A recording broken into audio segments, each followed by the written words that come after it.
우리 23강 영을 따르는 자는 영의 일을 생각하나니. 로마서 8장 1절에서 11절 말씀입니다. 제가 읽도록 하겠습니다. 그러므로 이제 그리스도 예수 안에 있는 자에게는 결코 정죄함이 없나니 이는 그리스도 예수 안에 있는 생명의 성령의 법이 죄와 사망의 법에서 너를 해방하였음이라. 율법이 육신으로 말미암아 연약하여 할 수 없는 그것을 하나님은 하시나니 곧 죄로 말미암아 자기 아들을 죄 있는 육신의 모양으로 보내어 육신의 죄를 정하사 육신을 따르지 않고 그 영을 따라 행하는 우리에게 율법의 요구가 이루어지게 하려 하심이니라. 육신을 따르는 자는 육신의 일을, 영을 따르는 자는 영의 일을 생각하나니 육신의 생각은 사망이요 영의 생각은 생명과 평안이니라. 육신의 생각은 하나님과 원수가 되나니 이는 하나님의 법에 굴복하지 아니할 뿐 아니라 할 수도 없음이라. 육신에 있는 자들은 하나님을 기쁘시게 할 수 없느니라. 만일 너희 속에 하나님의 영이 거하시면 너희가 육신에 있지 아니하고 영에 있나니 누구든지 그리스도의 영이 없으면 그리스도의 사람이 아니라. 또 그리스도께서 너희 안에 계시면 몸은 죄로 말미암아 죽은 것이나 영은 의로 말미암아 살아있는 것이니라.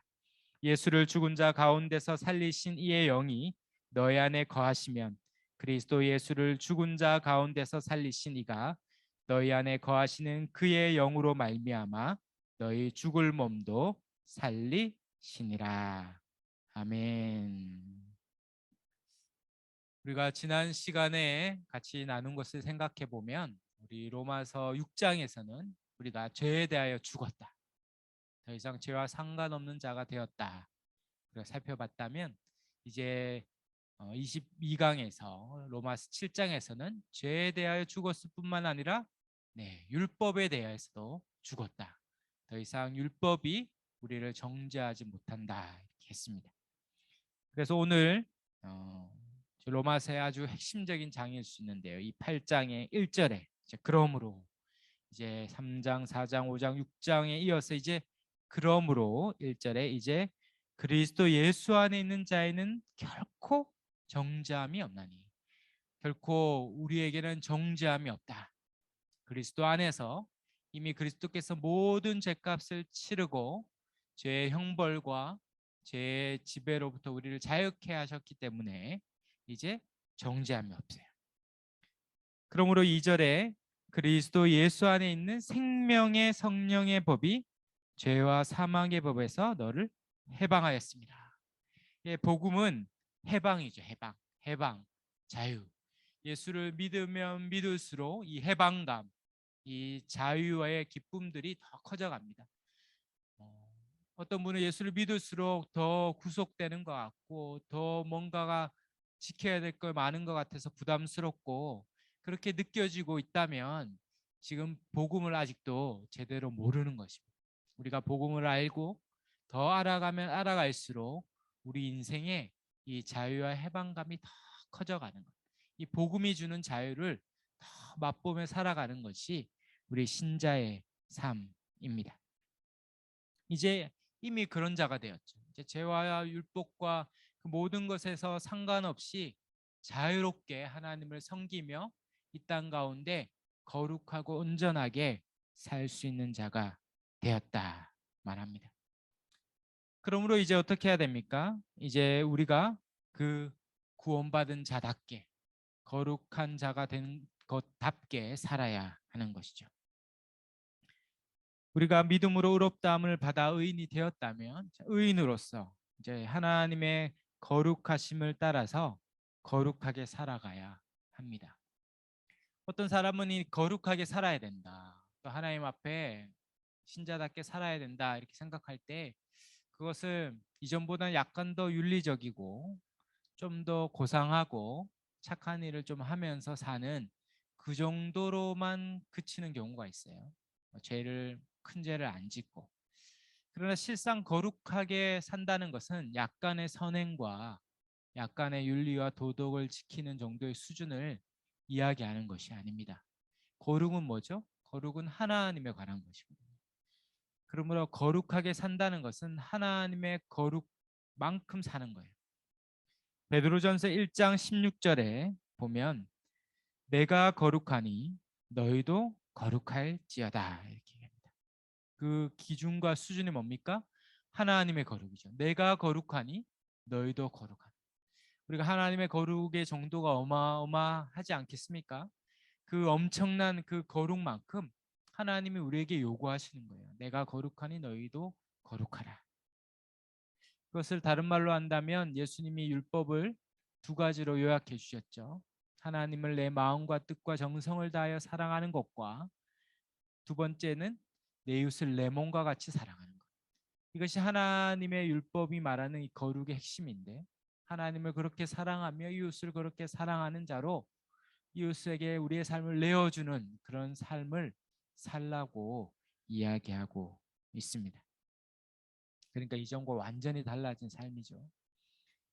그래서 거룩하게 살아야 됩니다. 이렇게 말씀을 들을 때 예수 믿고 구원받아 너무 좋다가 이제 거룩하게 살라고 들으니까 그때부터 또 부담스러운 거예요. 거룩하게 살아야 되는데 그렇게 못 사는 것 같고 못 사니까 죄책감이 생기고 이전에는 없던 더 많은 기준들이 생기는 것 같고 그러니까 정말 거룩하게 살 수 있을까? 신자답게 살 수 있을까? 그게 정말 복되고 기쁜 일인가? 천국에는 가는 건 좋지만 그러나 신자답게 거룩하게 사는 게 너무 버겁고 힘들게 여기는 분들이 간혹 있습니다. 그래서 다시 하나님 앞에 실패한 자답게 실패한 자로서 서는 그런 느낌을 가지는 분들이 있어요. 그러면 성경은 정말 우리의 거룩하게 살 수 없는데도 거룩하게 살라고 무지막지한 요구를 한 것인가? 예, 그렇지 않다. 오늘 이 로마서 8장을 통해서 우리에게 주신 이 놀라운 약속, 특별히 8장부터 나오는 이 성령 하나님, 이 성령 하나님으로부터 오는 이 놀라운 약속이 얼마나 큰지를 우리가 한번 잘 정리하고 그 안에서 하나님이 주시는 복음이 주시는 자유와 기쁨을 누리시기를 바랍니다.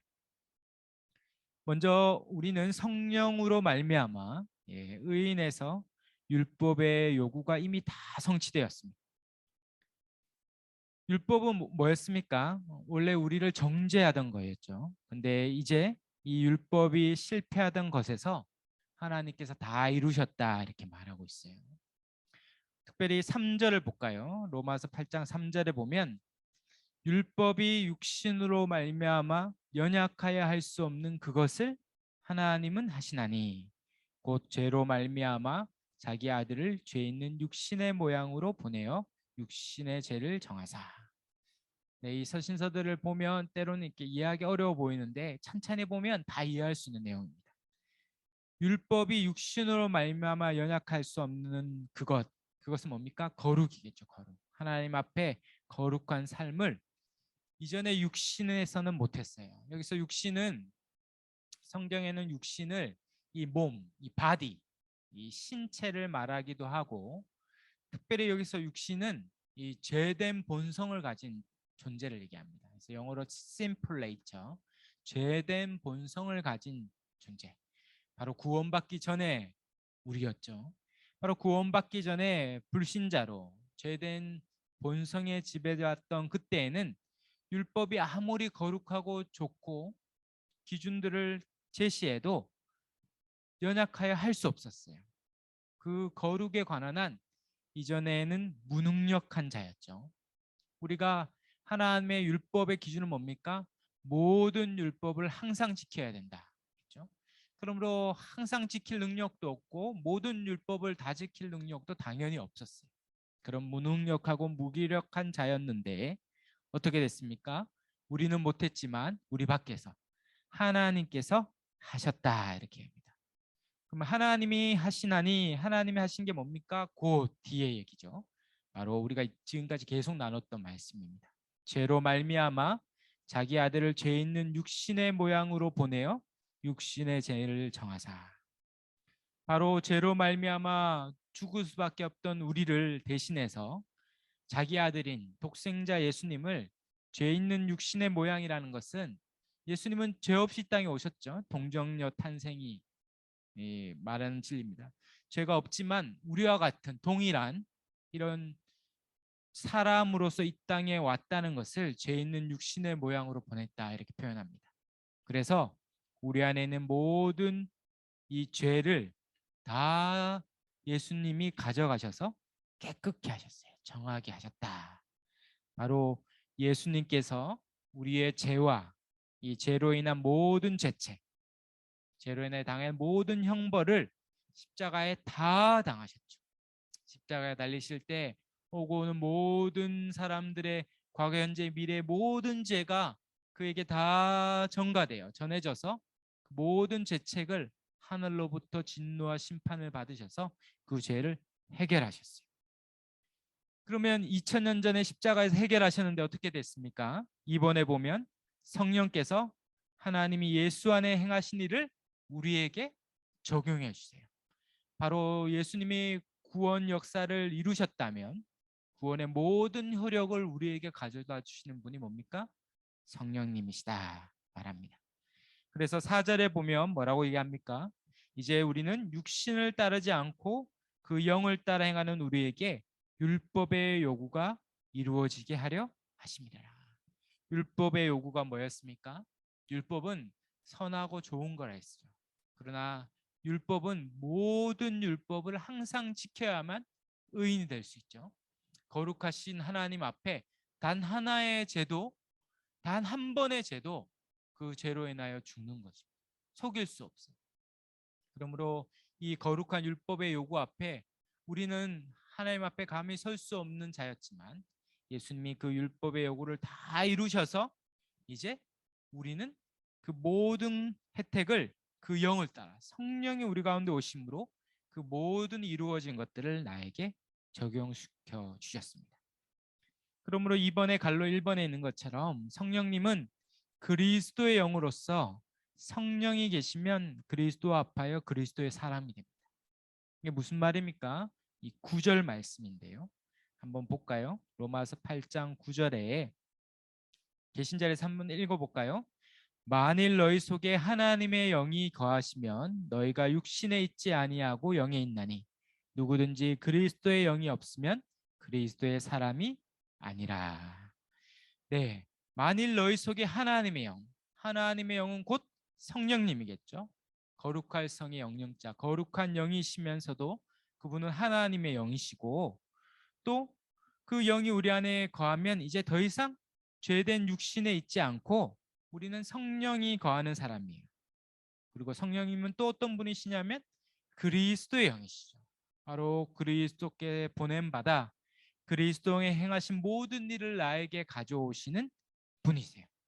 그러므로 그리스도인이라면 그리스도의 사람이라면 누구든지 뭡니까?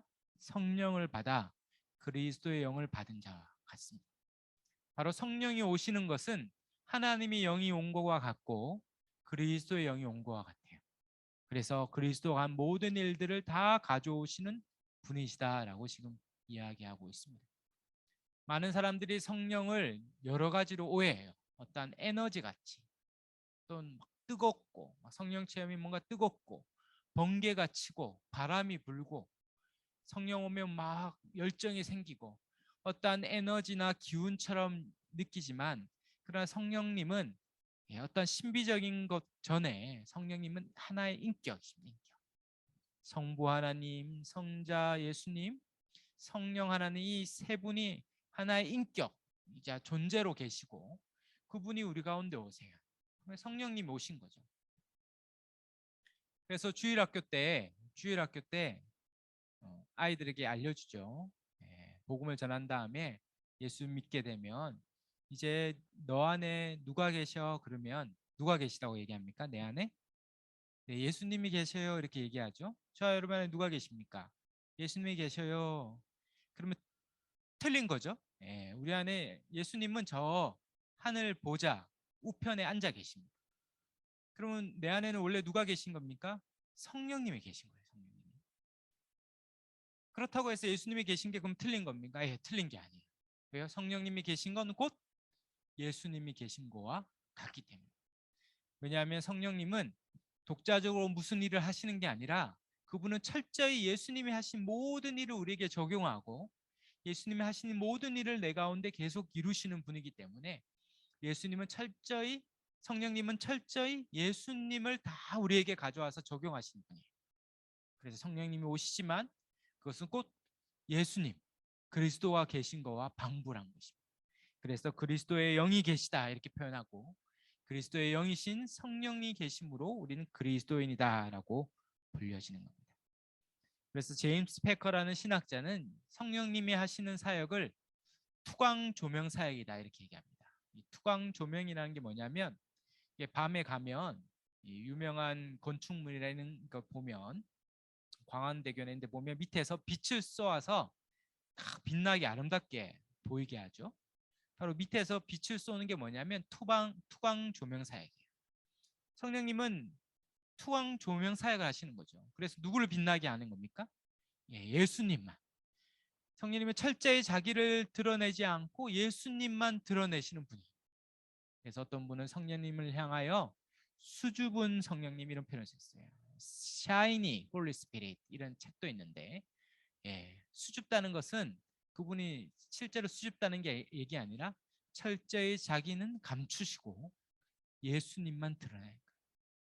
그러면 성령 충만 받은 것은 다른 말로 그리스도의 충만을 받은 것 같습니다. 막 성령 충만 받았다고 해서 고르륵 얘기하고 막 분내고 막 너무 막 아나무인하고 그러면 그분은 성령만 아니라 다른 영을 받았을 수 있어요. 성령 충만 받은 건 그리스도를 닮은 거죠. 그리스도의 인격과 그 성품과 그의 아름다움과 점점 그리스도를 닮아가고 영화로워지는 것이 바로 성령을 받은 자의 모습이다 이야기합니다. 그러므로 갈로 이번에 성령으로 우리가 그리스도와 연합하는 거예요. 성령님은 철저히 그리스도와 연합시키는 일을 하고 우리에게 죄 사함입니다. 죄 사함을 받게 하고 의인이 되게 합니다. 예수님이 하신 이 모든 죄 사함의 사역을 우리에게 적용시키고 예수님이 이르신 완벽한 의를 우리에게 가져오셔서 우리를 의인이 되게 하십니다. 이제 하나님께서는 율법 대신에 자기 아들 안에 있는 우리에게 모든 은혜를 부어주시고 이제 우리는 성령을 받음으로 그 안에서 모든 죄와 사망에서 자유케 되었어요. 그래서 생명의 성령의 법이 죄와 사망의 법에서 우리를 해방시켰다라는 그 고백을 할 수 있습니다. 그러므로 우리는 어떻게 됐습니까? 의인이 되었어요. 예수님이 행하신 모든 의를 성령이 믿음으로 우리에게 가져오셔서 믿을 때 성령이 오시는 거예요. 의를 다 가져오셔서 이제 우리는 의인이 되고 이제 삼위 하나님이 하나님의 영이자 그리스도의 영이신 성령이 계심으로 삼위 하나님의 역사와 은혜로 율법의 모든 육 예수님이 다 이루신 그 모든 의를 우리에게 가져와 오시고 이루어 주셨습니다. 그러면 우리는 뭡니까? 이미 의로운 자가 되었고 그래서 계속 얘기했죠. 죄인입니까? 의인입니까? 얘기하면 뭐라고 얘기해야 됩니까? 예, 의인입니다. 죄를 그럼 안 지었단 말입니까? 지난주에 죄를 지었죠. 그러면 죄인이네요. 아니요, 의인이에요. 의인. 의인은 우리의 어떠함과 상관없이 성령님이 가져오는 예수의 의 때문에 우리가 의인으로 여겨집니다. 예수 그리스도의 의의 옷을 입었기 때문에 하나님 앞에 의인으로 서는 것입니다. 예수님은 철저히 우리 가운데 오셔서 하나님은 예수님을 통과하여 우리를 보시기 때문에 늘 하나님 앞에 우리는 의인으로 사는 것입니다. 로마서 10장 4절에 그리스도는 모든 믿는 자에게 의를 이루기 위하여 율법의 마침이 되시니라. 아멘. 예수님께서는 모든 믿는 자에게 의를 이루기 위해 율법의 마침, 율법의 모든 것들을 다 이루시고 십자가의 죽으심으로 율법의 모든 정죄를 다 받으심으로 하나도 남김없이 율법을 다 이루시고 디엔드 더 이상 율법의 정죄가 우리와 상관이 없어요.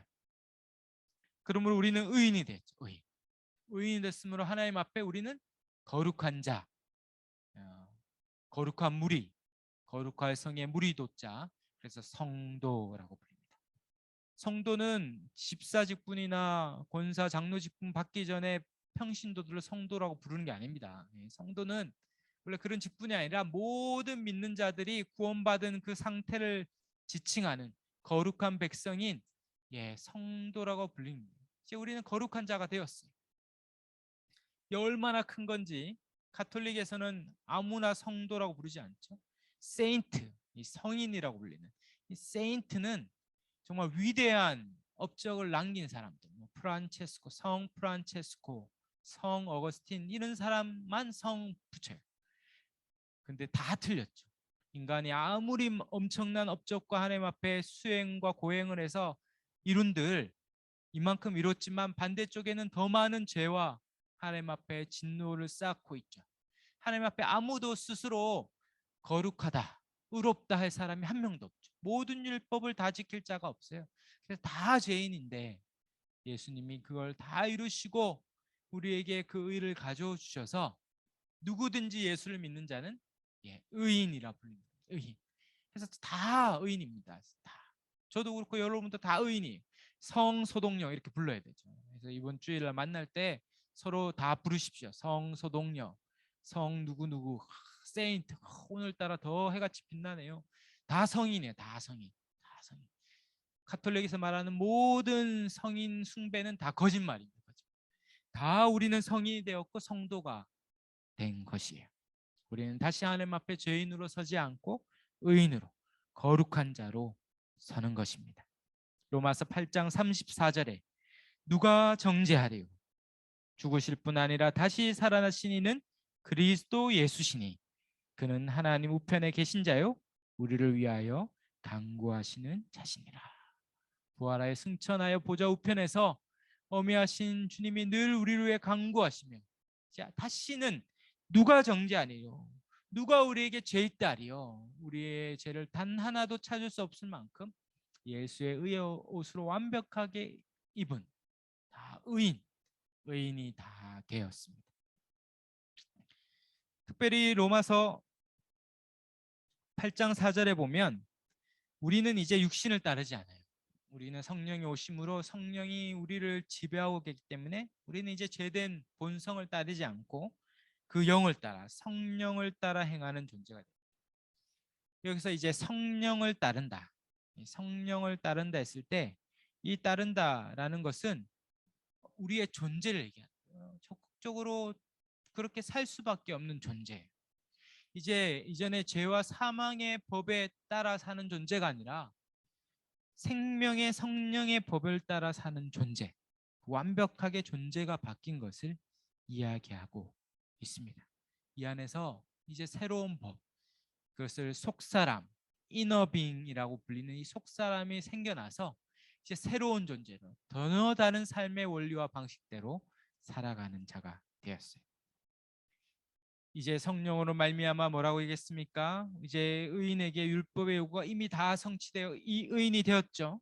의인이 되었으니까 이미 의인이 되었으니까 두 번째 의인이 된 자에게 뭐라고 얘기합니까?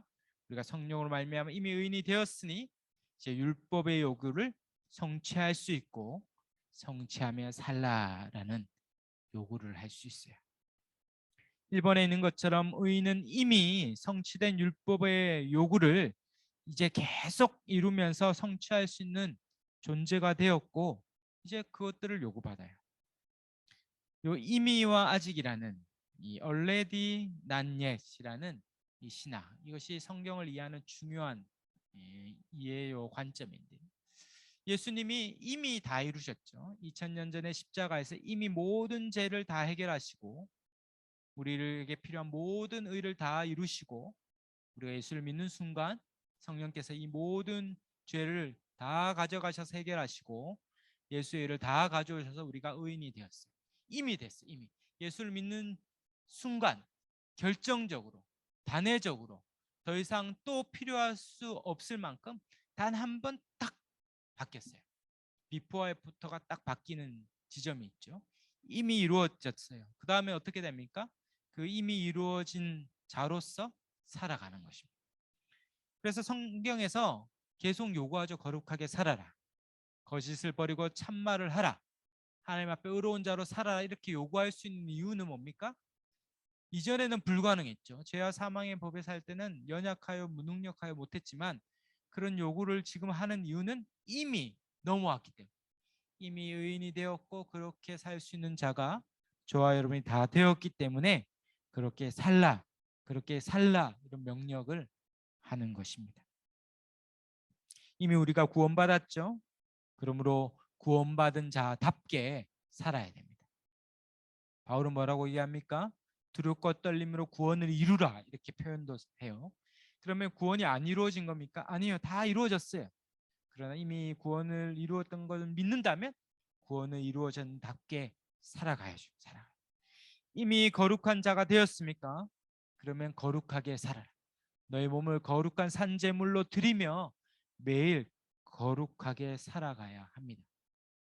바로 갈로 이번에 하나님은 의인이자 성도인 우리에게 이제 이미 의인이 됐고 이미 성도가 되었기 때문에 계속 거룩한 율법이 요구하는 것을 성취하며 살라고 합니다. 이미 거룩한 자가 되었습니까? 그러므로 베드로전서 1장 16절에 얘기한 것처럼 내가 거룩하니 너희도 거룩하라 라는 요구를 하는 거예요.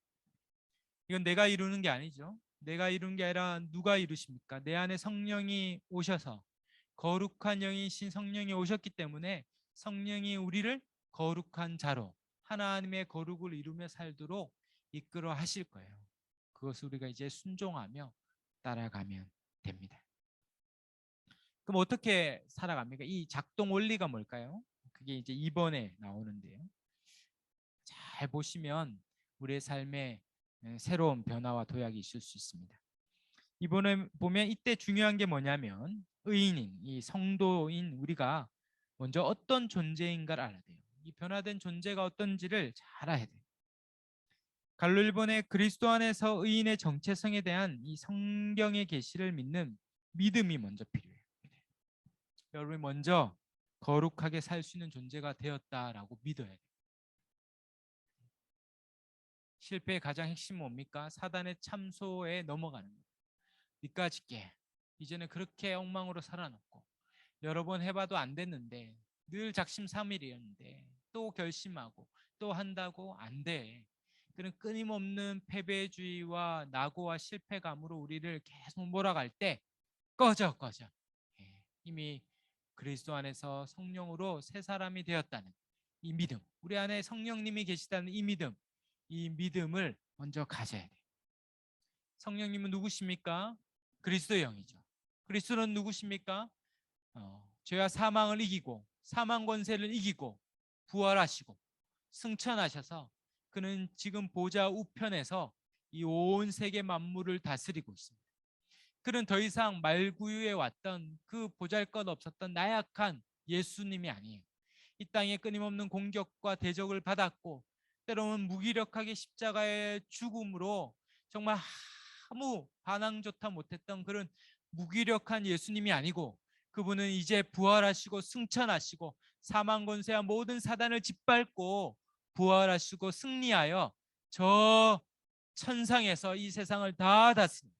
하나님의 다스림 밖에 있는 게 하나도 없어요. 그분의 강력한 통치가 지금 이 땅 가운데 이루어지고 있고 사단은 괴멸되고 있고 하나님은 하나님의 백성을 끄집어내어서 그들을 구원하고 있는 역사가 계속 있는 하나님 성령의 강력한 역사가 있는 이 시대를 살아갑니다.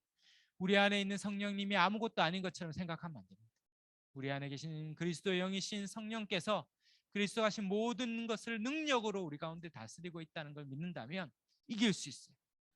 해도 안 된다고 생각하는 것과 할 수 있다, 능히 이길 수 있다고 생각하는 것은 전혀 다른 거예요.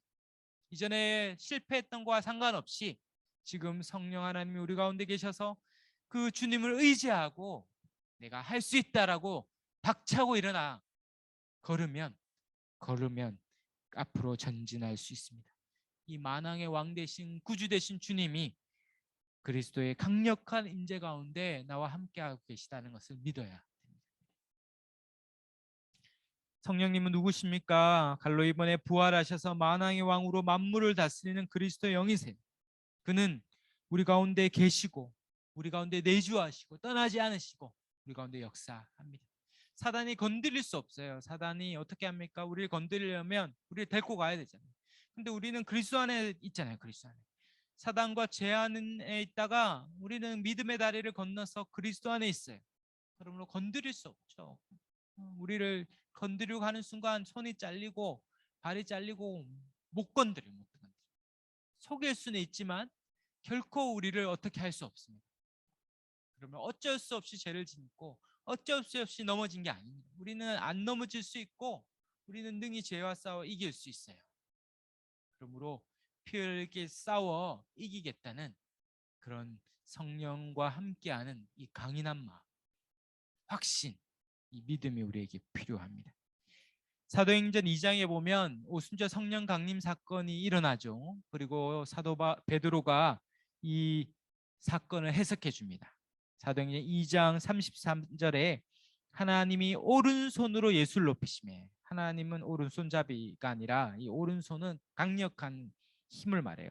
예수를 이 사망 권세에서 높이셔서 승천하시고, 그래서 그가 약속하신 성령을 아버지께 받아서, 예수님이 이제 아버지께 성령을 받아서 너희가 보고 듣는 이것을 부어주시는 거죠. 성령이 부어지자 성령 받은 모든 사람들이 자기 안에 있는 모든 이기적인 모든 자기 중심성을 끊고 서로 유무상통하며 필요에 따라 나누며 세상에 전혀 없었던 하나님을 사랑하고 이웃을 내 몸과 같이 사랑하는 일이 실제로 이루어지는 그 역사가 사도행전 2장에 탄생한 교회의 모습입니다. 2장 35절에 내가 내 원수로 내 발등상이 되게 하시기까지 너는 내 우편에 앉아 있으리라.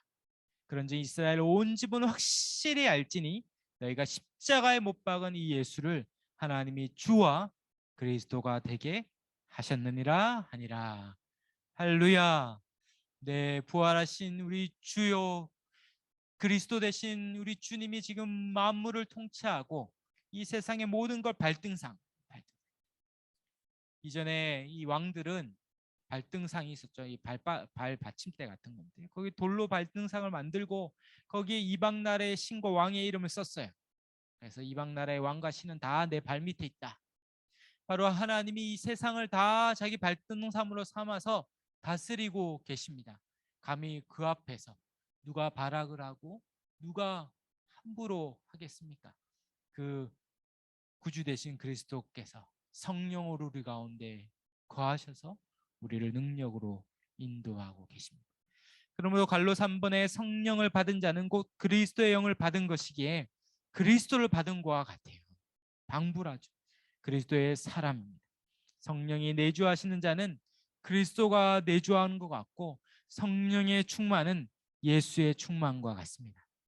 그래서 다시 로마서 8장 9절 10절을 보면 만일 너희 속에 하나님이 영이 거하시면 너희가 육신에 있지 아니하고 영에 있나니 누구든지 그리스도의 영이 없으면 그리스도의 사람이 아니라. 그리고 10절에 바로 또 그리스도께서 너희 안에 계시면 몸은 죄로 말미암아 죽은 것이나 영은 의로 말미암아 살아있는 것이니라. 여기 잘 보십시오. 9절에 우리 안에 하나님의 영이 거하시죠. 또 그리스도의 영이 거해요. 근데 그것은 곧 10절에 그리스도께서 너희 안에 거하는 것 같아요. 그리스도 영이 하나님 영이시자 그리스도 영이 성령이 거하는 건 그리스도가 거하는 것과 같다는 거예요. 그리스도가 하신 모든 일을 성령님이 하시니까. 그래서 더 이상 몸은 죄에 대하여 다 죽었어. 죄와 상관없는 자가 되었어. 이제 영은 성령은 의로 말미암아 우리를 살아있는 존재로 만들어 주십니다. 갈로 4번의 성령을 받은 자는 이제 만왕의 왕이시며 모든 이름 위에 뛰어나신 만물을 그 바라에 두시고 다스리시는 우리 주 예수 그리스도의 임재와 통치 가운데 사는 자가 되었습니다. 예수님은 죄와 사망과 사탄과 모든 귀신에서 다 승리하셨죠. 그분의 승리는 곧 우리의 승리가 될 거예요. 성령님이 그 승리를 적용하셔서 우리는 넉넉히 이기는 자가 되었습니다. 성령이 우리 안에 거하시면 그분의 임재와 능력으로 그분 따라 거룩하고 그분이 우리에게 필요한 것들을 다 공급해 주시고 능력으로 다스려 주실 것입니다. 제가 예전에 이게 정신적으로 어렵고 때론 이렇게 귀신에 사로잡혀 있는 그런 분들을 신방할 때 뜨겁게 기도하거나 이런 것도 해야 되겠지만, 이 사실, 정말 당신은 죄와 사망의 사단의 나라에서 믿음으로 그리스도 안에 넘어왔다는 이 사실을 믿는가? 정말 내가 그리스도 안에 있다는 걸 믿는가? 그렇다면 귀신과 사단과 이 죄와 수많은 이전의 실패가 더 이상 나를 사로잡지 못한다는 이 분명한 사실, 그리스도 안에서 이루어진 이 성령으로 말미암아 새로워진 사실, 이것들을 찬찬히 전하고 믿음을 점검합니다. 그것을 계속 믿는 거죠. 계속 붙들고 이 말씀을 붙들고 믿고 그리고 그 말씀이 선포되는 자리를 계속 찾아가서 그 말씀을 계속 듣고 믿는 그 과정이 한 주, 두 주, 한 달, 두 달이 지나면서 서서히 어둠과 악한 세력으로부터 벗어나서 자유케 되는 것을 보았습니다. 그런 거죠. 사랑하는 여러분, 이걸 믿어야 돼요. 이게 우리에게 일어난 사실이요 진리. 자꾸 사단은 이걸 속이고 잊게 만들고 이것들을 아무것도 아닌 것처럼 여기게 만들어요. 그렇지 않습니다. 우리의 승리는 믿음이죠. 믿음이 우리를 승리케 하죠. 그러면 이 사실, 그리스도 안에 일어났던 성령이 우리 안에 일으켰던 이 놀라운 사실을 믿어야 돼요.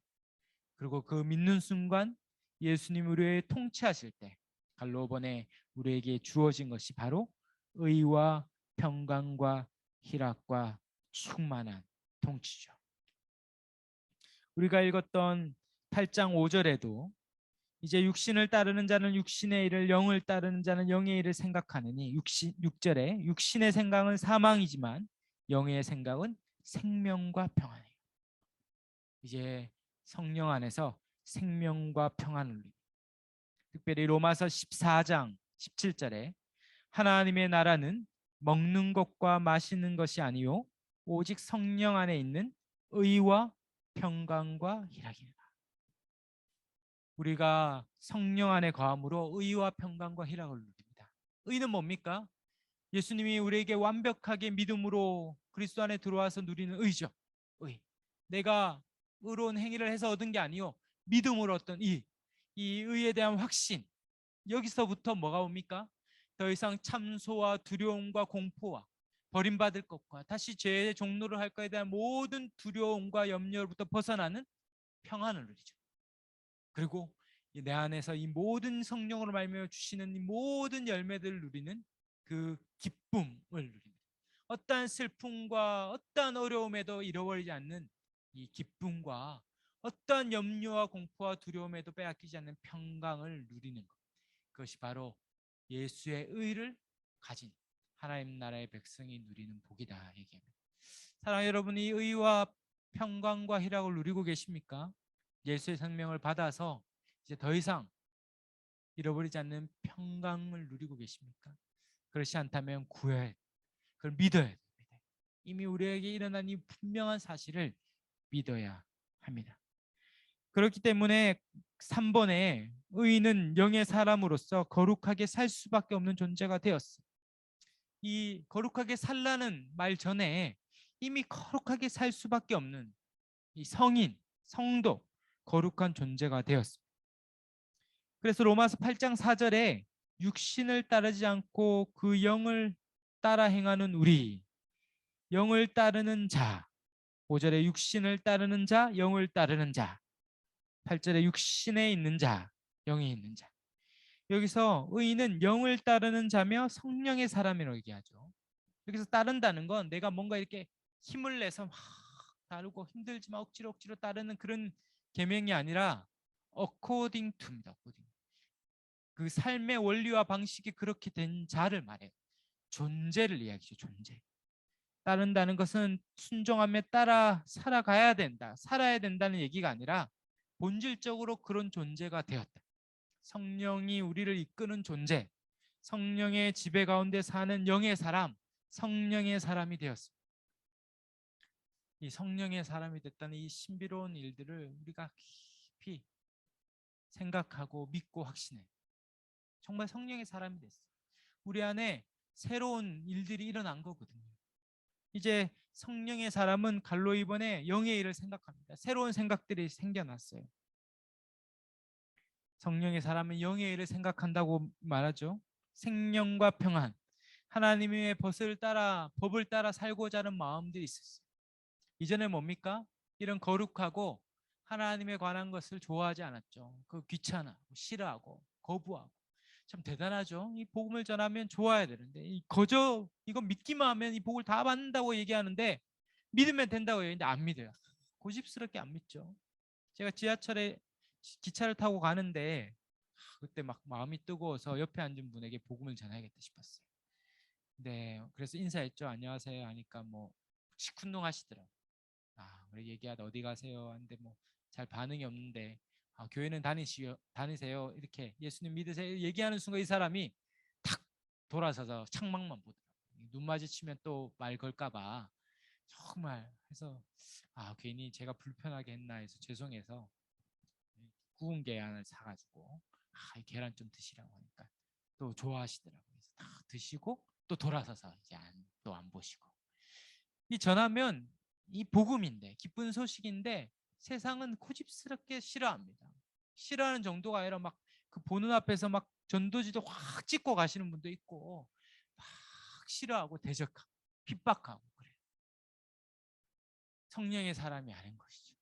근데 어떻습니까? 우리가 그런 사람들조차도 예수를 믿고 그리스도 안에 넘어와서 성령의 사람이 되자 이제 전혀 다른 이전에 자기가 행했던 수많은 어처구니 없는 그 하찮은 것들을 좋아하고 그것 때문에 일희일비하다가 몇 가지 되면 좋아하다가 이내 안 되면 슬퍼하고 막 인생이 소용없다고 막 남자친구 여자친구 헤어졌다고 막 생명을 끊으려고 하는 이 어처구니 없는 세상의 절반이 이성인데 참 헤어진 게 나중에 감사할 텐데 그것도 모르고 정말 어이없는 그렇게 살아가는 인생들.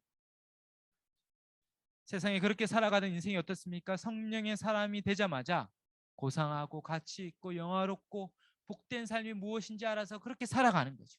정말 주를 위해 살고 싶고 주님 기뻐하시는 일들을 하고 싶고 주님 따라서 살고 싶은 이 근원에서부터 일어나는 새로운 열망과 갈망과 또 순종의 마음들 생깁니다. 누가 윽박지르고 가진 힘과 권력으로 막 윽박지르서 안 하면 죽인다고 하면 하겠죠, 사람이. 그러나 그 마음 중심에서부터 하진 않는 거예요. 세상의 돈과 힘으로는 사람을 굴복시키고 따르게 만들 수 있지만 그가 진심으로 자발적으로 자원해야 하는 것은 불가능합니다. 그 힘은 사랑이죠, 사랑. 예수님이 십자가를 통해 우리를 죽기까지 사랑했다는 이 사실. 그것이 진실로 믿어지고 나를 위해 죽으셨구나. 아니 세상에 아무도 없고 나밖에 없을지라도 그럴지라도 주님은 나를 위해 죽으셨겠구나. 이 십자가의 죽음이 나를 위한 죽음이라는 것이 가슴 사무치도록 믿어지는 순간 우리는 주를 위해 살고자 하는 열망을 가지고 살게 됩니다. 자원하는 마음. 성령이 오셔서 예수의 모든 일들을 적용시켜 주셔서 주를 위하여 더 드릴 것이 없어 안타깝고 내 생명 다해 드려도 부족한 하나님의 사랑을 어떻게 갚을까? 그 사랑에 어떻게 부응할까? 그렇게 살아가는 전혀 다른 삶의 원리와 방식대로 살아가는 것입니다. 사랑하는 여러분, 성령을 받으셨습니까? 성령이 우리 가운데 계십니까? 내 안에서 성령이 그렇게 나를 이끌어 가고 계십니까? 성령의 사람은 성령의 생각을 합니다. 빌립보서 2장에 보면 빌립보서 2장 12절 13절에 그러므로 나의 사랑하는 자들아 너희가 나 있을 때뿐 아니라 더욱 지금 나 없을 때에도 항상 복종하여 두렵고 떨림으로 너희 구원을 이루라. 너희 안에서 행하시는 이는 하나님이시니 자기의 기쁘신 뜻을 위하여 너에게 소원을 두고 행하게 하시나니. 새로운 소원이 생겼죠. 주를 위해 내 생명 다해 죽도록 충성해도 무익한 종입니다. 내가 한 것 없이 당연히 해야 될 것을 했습니다. 그 은혜가 더 크고 모든 것이 은혜요 모든 것이 감사였습니다 라고 고백한 그런 전혀 다른 삶의 모습을 지니게 되는 것이죠. 그렇게 영으로 살아가는 자는 영에 있는 사람은 갈로 3번에 하나님을 기쁘시게 하는 거죠. 더 이상 육신에 있지 않고 영에 있는 자, 육신을 따르지 않고 영을 따라서 하나님을 기쁘시게 하는 하나님 앞에 거룩한 자가 되었고 거룩하게 살 수 있는 자가 되었습니다. 마지막 묵상과 적용을 보시면 1번에 이제 저와 여러분 의인이 되었어요. 이미 거룩하게 된 성도, 세인트예요. 성인이에요, 성인. 그러므로 율법의 요구를 그리스도 안에서 이미 다 성취한, 그것을 다 받은 자요. 그 율법의 요구를 성령으로 말미암아 삶 속에서 계속 실천하며 순종하며 살 수 있는 존재가 되었습니다. 이미 이제 우리는 성도, 거룩한 자가 되었고 거룩한 존재가 되었을 뿐만 아니라 거룩하게 살아야 될 의무뿐만 아니라 살 수 있는 능력조차 다 받은 자입니다. 그러면 예수 믿었으니까 이제 됐다. 한 번 구원받았으면 취소되지 않으니까 마음대로 살아도 구원해 주시겠지. 그렇게 생각을 할 수가 없어요. 예수님이 나를 위해 죽기까지 사랑했는데 내가 주를 위하여 거룩하고 온전하며 주를 위해 사는 길이 뭘까를 생각하는데 내 마음대로 살겠다고요? 죄인이죠, 죄인. 여전히 구원과 상관없는 자. 구원받았다면 반드시 하나님을 위하여 살 마음을 먹고 주님이 기쁘시게 하는 일이 무엇일까를 생각하며 거룩하게 살아갑니다. 그렇게 살아가는 것이 자동적으로 다 되는 건 아니지만 필연적으로 그렇게 서로 거룩하게 살 마음을 먹고 살게 될 거예요. 결코 거룩하지 않은 성도가 없고 거룩하게 살 수 없는 성도도 없고 거룩하게 살아가는, 그렇게 삶으로 나아가지 않는 성도도 없습니다. 그런 열망이 없고 열정이 없고 그런 기대가 없는 성도는 성경이 한 번도 용인해 주지 않아요. 우리가 안에 거룩한 새로운 소원과 열망을 가지고 살게 합니다. 그러므로 이번에 믿음으로 얻게 된 우리 자신이 어떤 존재인지를 다시 확인해야 되죠. 정말 우리가 믿는 바가 무엇인지 확인해. 몰라서 넘어지는 거죠. 알아야 됩니다. 너무 잘 오셨어요. 이 복음을 듣고 확신하고 이것을 모르는 자들에게 전해야 됩니다. 하나님께서 그리스도 안에서 모든 율법을 다 이루시고 그 다 이루신 것을 성령께서 우리 가운데 오셔서 예수인 것을 다 나에게 적용시켜서 율법을 완성하시고 이제 예수님께서 우리 안에 능력으로 다스려셔서 성령을 따라 주님을 닮은 존재로 살아가는 겁니다. 그러므로 결코 사단의 참소에서 넘어가면 합니다. 두 가지를 기억해야 됩니다. 주의해야 됩니다. 첫 번째는 그동안 실패로 인한 죄책감과 무력감과 낙심과 절망, 하나님 앞에서 실망스러운 모습을 보였고 패배주의가 있었지만 거기서 이제 자유해. 사단이 그걸 가지고 계속 참소할 거예요. 야, 이전에도 안 됐는데 또 하려고 안 된다고 계속 사단의 참소에 넘어가면 안 됩니다. 7번 넘어져 다시 할 수 있는 이유는 뭡니까? 우리 안에 성령이 우리를 하게 할 거예요. 그러면 할 수 있습니다. 믿어야 돼요. 그러면 이 모든 패배주의와 무기력과 무능력에서 벗어나야 돼요. 두 번째는 혹시 지금 무능력하다고 뭔가 다른 신비한 방식으로 세상에서 뭐 성령 충만 받을 수 있다고 뭐 40일 금식하거나 뭐 나무 뿌리를 뽑거나 뭐 100일 기도를 하거나 이게 다 뭐 나쁜 건 아니에요. 안 좋은 건 아닐지라도 뭔가를 더 해야만 성령 충만을 받을 수 있다는 거짓에서 넘어가면 그것은 어쩌면 그 사람에게는 해당될 수 있었어요. 그러나 그것이 다 동일하게 해당된 게 아닙니다. 성경은 단 하나의 원리만 얘기하죠. 말씀과 기도로 거룩하여지는 것입니다. 다시 말씀을 통해서 이 진리, 우리 안에 일어났던 이 사실을 다시 확인하고 믿어야 돼요. 이미 내 안에 그리스도 안에서 이 성령께서 이루신 이 사실, 이미 모든 것을 다 받았고 더 받을 것이 없이 다 받았고 만왕의 왕 되신 주님이 내 가운데 오셔 능력으로 다스리신다는 이 사실, 말씀을 늘 열어서 내 안에 힘이 주어진 사실을 확인하고 또 확인하고 그리고 기도하는 것이죠.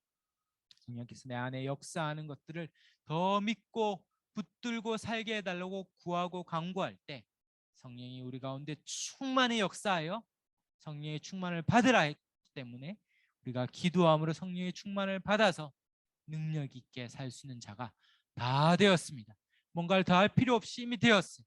이미 그것을 누리고 확신하고 붙잡고 나아갈 때 주께서 능력 있는 성령 안에서 성령을 따라 성령께서 능력으로 인도하는 복된 삶을 살게 될 줄 믿습니다. 영의 사람이 되었고 이미 되었고 이제 영의 사람으로 능력 있게 살아가는 저와 여러분이 다 되시기를 주의 이름으로 축원합니다. 아멘.